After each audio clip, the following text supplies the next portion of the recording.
प्रिय विद्यार्थियों, कोटा विश्वविद्यालय कोटा की भूगोल की पार्ट 1 बीए पार्ट 1 का ज्योग्राफी अपन पढ़ रहे हैं। उसके अंदर आज मैं आपको प्रैक्टिकल के बारे में, जो अपना प्रायोगिक विषय है उसके बारे में मैं आपको पढ़ाऊंगी। प्रायोगिक भूगोल आज मैं आपको चालू कर रही हूँ। प्रायोगिक भूगोल। अब प्रायोगिक भूगोल में पहले मैं आपको समझा दूं कि कौन कौन सी चीज़ आपके कोर्स में है। तो सबसे पहले प्रायोगिक भूगोल में आपके है मानचित्र कला,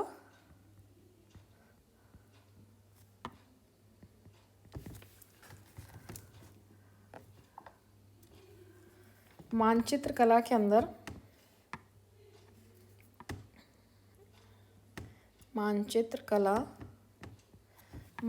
कला का अर्थ, महत्व एवं विधियां। और दूसरा जो टॉपिक है प्रायोगिक भूगोल में जो अपन पढ़ेंगे वो है मापनी, स्केल।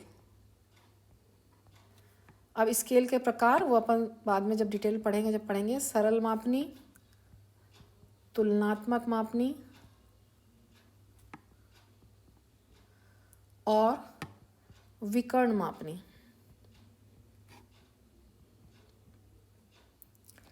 तीसरा जो टॉपिक है अपना वो है मानचित्रों का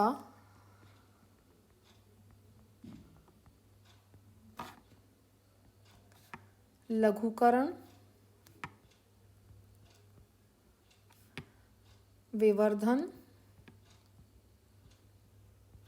और मानचित्र संयोजन।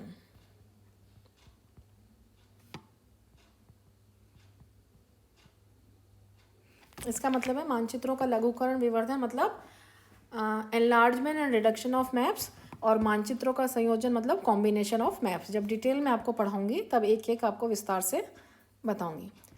चौथा जो टॉपिक अपन इसमें पढ़ेंगे प्रैक्टिकल के अंदर वो है उच्चावच निरूपण की विधियां। उच्चावच निरूपण की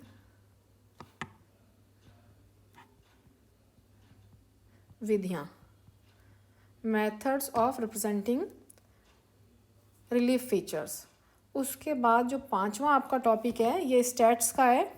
इसके अंदर अपन मीन, मीडियन और मोड, इंग्लिश में अपन लिखें तो मीन, मीडियन और मोड। हिंदी में मीन को कहते हैं माध्य, मीडियन को कहते हैं माध्यिका, ये आपने स्कूल में भी पढ़ा होगा, और मोड को कहते हैं बहुलक। ये 10th क्लास तक आपने मैथ्स में पढ़ा होगा, मीन, मीडियन और मोड। और छठा जो लास्ट टॉपिक है इसके अंदर एक सर्वे है बच्चों, लेकिन उसका केवल आपको सैद्धांतिक भाग पढ़ना है। जरीब तथा फीता सर्वेक्षण का सैद्धांतिक भाग ही अपन पढ़ेंगे। तो ये अपने कोर्स के अंदर जो है 6 टॉपिक हैं। ये आप देखिए, पहला मानचित्र कला, उसका अर्थ, महत्व और विधियां। दूसरा मापनी, स्केल। तीसरा मानचित्रों का लघुकरण, विवर्धन और मानचित्रों का संयोजन मतलब मानचित्रों को जोड़ना। चौथा उच्चावच निरूपण की विधियां। पांचवा माध्य, मध्यिका और बहुलक, मीन, मीडियन, मोड अपन पढ़ेंगे। और छठा जरीब तथा फीता सर्वेक्षण का सैद्धांतिक भाग। आज अपन जो सबसे इसमें इम्पॉर्टेंट टॉपिक है मैं वहाँ से आपको चालू कर रही हूँ। सबसे पहले अपन पढ़ रहे हैं आज स्केल से, मैं चालू कर रही हूँ आपको पढ़ाना। ये आपके प्रैक्टिकल में सबसे इम्पॉर्टेंट टॉपिक है, आपने स्कूल में भी पढ़ा होगा और ये MA तक कोर्स में आता है। इसके कॉन्सेप्ट क्लियर होना बहुत ज़रूरी है फर्स्ट ईयर से ही। स्केल, इसे हिंदी में मापनी कहते हैं। अब सबसे पहले मैं आपको बताऊं कि मापनी किसे कहते हैं, या मापनी की परिभाषा क्या है, या मापनी का अर्थ क्या है। बच्चों आपने देखा होगा कि कोई भी मानचित्र आपने देखा होगा, चाहे वो आपने किताब में देखा हो, भूगोल की किताब में या किसी और किताब में, या कोई मानचित्र आपने वॉल मानचित्र देखा हो, वॉल मैप जो दीवारों पे टके रहते हैं, उनमें नीचे आपने एक देखा होगा कि एक स्केल लिखा रहता है। कहीं ना कहीं किसी भी मानचित्र में एक स्केल लिखा रहता है। तो वो स्केल क्या होता है, अपन यूँ कह सकते हैं कि जो मापनी है वह अनुपात है जिसमें धरातल पर मापी गई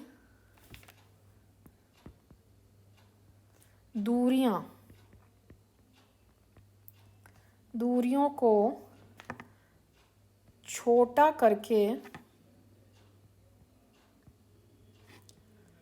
मानचित्र पर या मानचित्र में प्रदर्शित किया जाता है।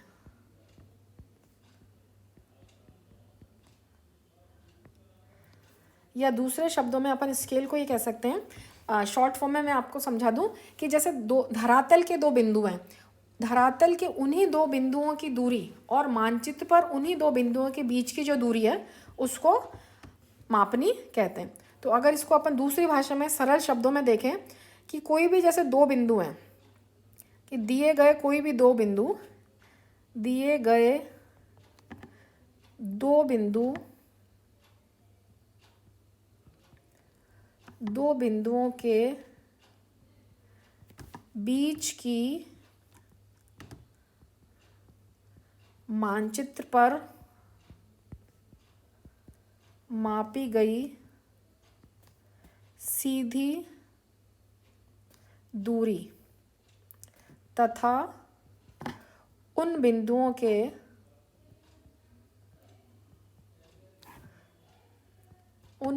के बीच धरातल पर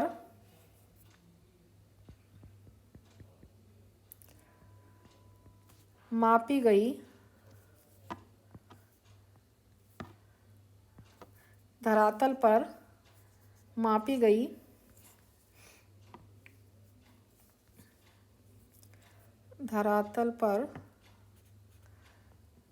गई सीधी दूरी के अनुपात को उस मानचित्र की मापनी कहते हैं। तो क्या मतलब हुआ, इसको अपन ऐसे समझ सकते हैं कि जैसे कोई भी दो बिंदु हैं ए और बी, ये धरातल के ऊपर स्थित हैं और इन्हीं दो बिंदुओं के बीच की दूरी जो अपन मानचित्र पर बनाएंगे उनका एक अनुपात होता है। इन्हीं बिंदुओं का, ये जैसे मानचित्र पर इतनी धरातल पर इतनी दूरी है और मानचित्र पर उसी दूरी को अपन एक अनुपात में प्रदर्शित करते हैं, उसे मापनी कहते हैं। तो इसको अपन इस तरह से कह सकते हैं कि जो मानचित्र की मापनी है, मानचित्र की मापनी, इसको दो बिंदुओं के बीच की मानचित्र पर दूरी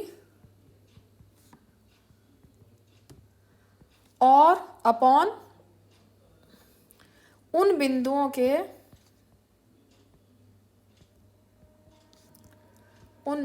के बीच की धरातल पर दूरी।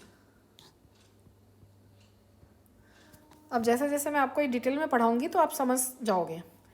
अब इसको अपन इसके बाद इसको मोटे रूप में समझ सकते हैं कि मापनी क्या हुई, कि मानचित्र और धरातल के बीच की दूरियों का अनुपात। शॉर्ट में आप समझ लीजिए, मापनी क्या है, स्केल क्या है, कि कोई भी दो बिंदु जो धरातल पे हैं और उन्हीं दो बिंदुओं का अनुपात अपन किस में दिखाते हैं, मानचित्र पर दिखाते हैं। तो मापनी की परिभाषा हुई कि किन्हीं दो बिंदुओं के दूरी धरातल पर और उन्हीं बिंदुओं की दूरी मानचित्र पर जो प्रतिष्ठित करते हैं अनुपात में, उसे मापनी कहते हैं। अब इसके बाद सबसे पहले मैं आपको बताऊं, मापनी के प्रकार पढ़ें उससे पहले अपन पढ़ेंगे मीट्री प्रणाली। दो तरह की मीट्री प्रणालियां हैं, माप प्रणालियां। दो तरह की माप प्रणालियां अपने यहाँ चलती हैं। जैसे आपको पता होगा, एक तो अपन दूरियां किस में नापते हैं, मीटर, किलोमीटर इसमें, और दूसरी किस में नापते हैं, मील, फर्लंग, गज। तो जो माप प्रणालियाँ हैं, एक तो है मीट्री प्रणाली,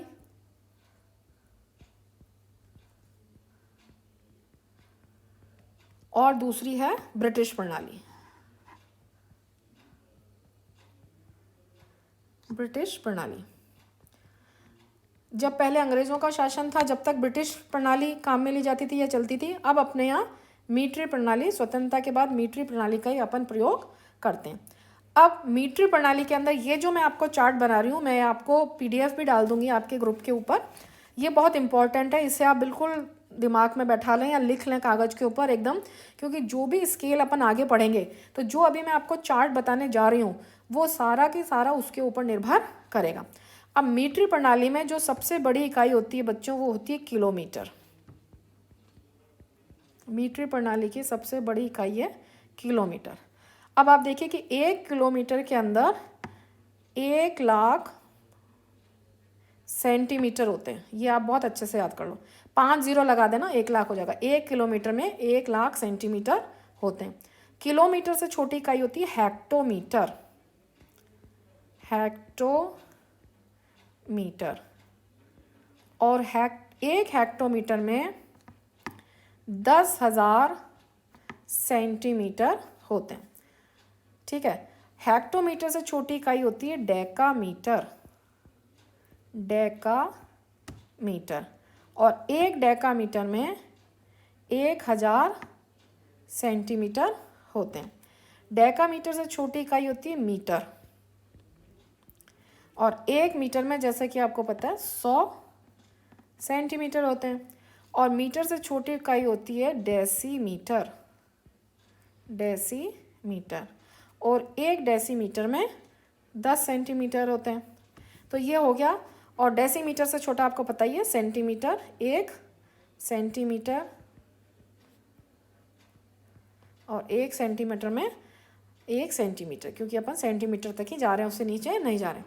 अब आप इसको इस तरह से याद कर लीजिए कि इसके अंदर जो सबसे बड़ी इकाई होती है वो किलोमीटर, उसके बाद किलोमीटर से छोटी हेक्टोमीटर, हेक्टोमीटर से छोटी डेकामीटर, डेकामीटर से छोटी मीटर, मीटर से छोटी डेसीमीटर, और डेसीमीटर के बाद सेंटीमीटर। अब ये मैं आपको याद करने का तरीका बताऊं कि इसमें कि सबसे बड़ी जो इकाई है 1 किलोमीटर, 1 किलोमीटर में 1,00,000 सेंटीमीटर होते हैं। तो इस तरह से आप एक एक ज़ीरो कम करते जाओ तो आपको याद हो जाएगा। अगर आपने ये रट लिया kilometre, hectometre, decametre, metre, decimetre, centimetre, तो सबसे बड़ी जो इकाई है किलोमीटर में 1,00,000। फिर 1,00,000 में से 1 ज़ीरो हटा दो, 1 हेक्टोमीटर में 10,000 सेंटीमीटर। फिर 1 डेकामीटर में 1 ज़ीरो हटा दो, 1,000। फिर इधर 1 ज़ीरो हटा दो, 1 मीटर में 100 सेंटीमीटर। फिर इधर 1 ज़ीरो हटा दो, 1 डेसीमीटर में 10 सेंटीमीटर, और 1 सेंटीमीटर में 1 सेंटीमीटर। तो ये तो हुई अपनी मीट्री प्रणाली। ठीक है। अब इस मीट्री प्रणाली के अंदर अब एक चीज़ और अपन को समझनी है, या पहले मैं आपको ब्रिटिश प्रणाली समझा देती हूँ। अब ब्रिटिश प्रणाली की जो सबसे बड़ी इकाई है वो है मील। मील। अब 1 मील के अंदर बच्चों 63,360 इंच होते हैं। ये आपको याद कर लेना, ये पूरा चार्ट और ये पूरा चार्ट, कि ब्रिटिश प्रणाली की जो सबसे बड़ी इकाई है वो है मील। तो 1 मील में 63,360 इंच। मील से छोटी होती है फरलांग। इंग्लिश में इसको फरलॉन्ग कहते हैं। 1 फरलांग में 7,920 इंच होते हैं। अब ये तो क्या था, सीधा सीधा था आपका किलोमीटर वाला हिसाब। ये आपको थोड़ा सा याद करना पड़ेगा। फरलांग से छोटी होती है 1 गज। इस गज को इंग्लिश में यार्ड कहते हैं। यार्ड। मील को तो माइल, MILE, फरलांग को फरलांग ही कहते हैं, गज को यार्ड कहते हैं, याद कर लीजिए आप। तो 1 गज में होते हैं 36 इंच। इसके बाद गज से छोटा होता है फुट। इंग्लिश में इसको फीट कहते हैं, इंग्लिश में फुट, हिंदी में फुट और इंग्लिश में फीट। तो 1 फुट या 1 फीट के अंदर होते हैं, आपको पता ही है, 12 इंच। और फुट से छोटा होता है इंच। तो 1 इंच में 1 इंच बराबर, क्योंकि अपन इंच तक ही जा रहे हैं। तो ये आप बहुत अच्छे से ये दोनों जो मीट्री प्रणाली और ब्रिटिश प्रणाली है उनकी जो इकाइयां हैं उनको आप, ये जो चार्ट है ये आप बहुत कंठस्थ अच्छे से कर लेना, क्योंकि इसी के आधार पर जो अपन आगे स्केल पढ़ेंगे, जो मापनियाँ पढ़ेंगे, वो सब इसी के आधार पर है। अगर ये चार्ट जिसने बहुत अच्छे से पढ़ा है वो आगे भी बहुत अच्छे से उसको स्केल समझ सकता है। अब उसके बाद जो ये मीट्रिक प्रणाली है इसके अंदर ये समझ लीजिए कि जो 1 किलोमीटर, जो मैंने अभी यहाँ पे समझाया था, अब अपन को ये देखना है कि 1 किलोमीटर में कितना हेक्टोमीटर होता है, 1 हेक्टोमीटर में कितना डेकामीटर होता है, 1 डेकामीटर में कितना मीटर होता है, 1 मीटर में कितना डेसीमीटर होता है, और 1 डेसीमीटर में कितना सेंटीमीटर होता है। तो इसका जो करने का तरीका है कि अपन को निकालना है कि 1 किलोमीटर में कितना हेक्टोमीटर है। तो ये निकालने के लिए क्या होता है, किलोमीटर अपॉन हेक्टोमीटर। तो 1,00,000 अपॉन 10,000 अपन कर देंगे तो क्या बचेगा, 10 हेक्टोमीटर। तो अगर अपन को निकालना है कि 1 किलोमीटर में कितने हेक्टोमीटर होते हैं, तो इसमें क्या करेंगे अपन, 1,00,000 अपॉन 10,000। ठीक है, तो ये 4 से कट गए, क्या बचा 10। तो 1 किलोमीटर में क्या हुआ, 10 हेक्टोमीटर, 10 हेक्टोमीटर। इसी तरह से अब 1 हेक्टोमीटर के अंदर इधर ऊपर देखें कि 1 हेक्टोमीटर में कितना डेकामीटर होता है। तो 1 हेक्टोमीटर में अपना वही 10,000 अपॉन 1,000। तो कितना आया, ऊपर लिखेंगे अपन 10,000 अपॉन नीचे 1,000, ये 3 से कट गई तो क्या बचा 10। तो ये आ गया आपका 10 डेकामीटर। ठीक है, इसी तरह से अपन इनको करते हुए चलेंगे कि 1 किलोमीटर में 10 हेक्टोमीटर होते हैं, 1 हेक्टोमीटर में 10 डेकामीटर होते हैं। अब अपन को देखना है कि 1 डेकामीटर में कितने मीटर होते हैं। 1 डेकामीटर में वापस वही करेंगे, डेकामीटर में कितने हुए 1000 और मीटर में कितने 100। तो 100 नीचे रखेंगे, ये 2 0 इससे कट गया तो क्या बचा 10। तो 10 मीटर। तो ये सीधा सीधा हिसाब चल रहा है अपना कि 1 किलोमीटर में 10 हेक्टोमीटर, 1 हेक्टोमीटर में 10 डेकामीटर, 1 डेकामीटर में 10 मीटर। इसी तरह से 1 डेसीमीटर में वापस वही करेंगे, 10 अपॉन 1 तो क्या आया 10। तो 1 डेसीमीटर में 10 सेंटीमीटर। ठीक है, और 1 सेंटीमीटर में 1 सेंटीमीटर, सीधा सीधा सा है। तो 1 सेंटीमीटर में 1 सेंटीमीटर बराबर 1 सेंटीमीटर। ठीक है, ये मैंने आज आपको बताया मीट्रिक प्रणाली, और मीट्रिक प्रणाली में किस तरह से अपन 1 किलोमीटर में कितने हेक्टोमीटर होते हैं, 1 हेक्टोमीटर में कितने डेकामीटर होते हैं, 1 डेकामीटर में कितने मीटर होते हैं, और 1 डेसीमीटर में कितने सेंटीमीटर होते हैं। इसके बाद जो ये नेक्स्ट है ब्रिटिश प्रणाली, मैं आपको अभी ये नेक्स्ट क्लास में पढ़ाऊँगी।